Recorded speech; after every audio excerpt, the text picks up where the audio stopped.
Well, education is never a transactional business. It's always a social and relational experience. And you always learn from and with people. And, our baby PISA study, where we actually looked at learning among 5-year-olds, showed that parents reading with and to their children was actually one of the most powerful predictors for the cognitive, social, and emotional development of those children. And unfortunately, it's become less popular in many ways.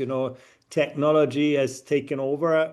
We can see, for example, an inverse digital divide coming up. You have about half of 5-year-olds from disadvantaged families where the families work with the children or do technology related work, tablets and so on, but less than a quarter actually read to their children.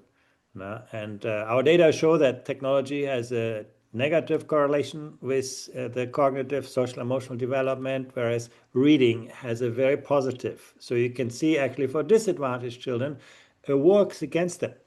For Mm. children from wealthy backgrounds, fortunately, it's still the right way.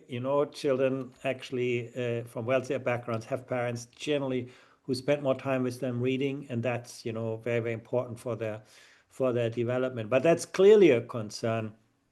You can see that also later, the enjoyment of reading that young people have very much related to the experiences that they had when they were small. So I think if there's one thing you want to do for your child to help them grow in the long run, really, it is about that interaction.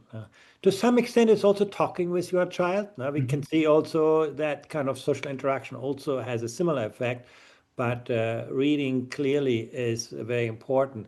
You can use some simple predictors. Even the number of books at home is a quite powerful predictor for children's social development. But obviously, it's not the physical presence of the books, but the interaction that parents have with that kind of literature-rich environment. No. Yeah.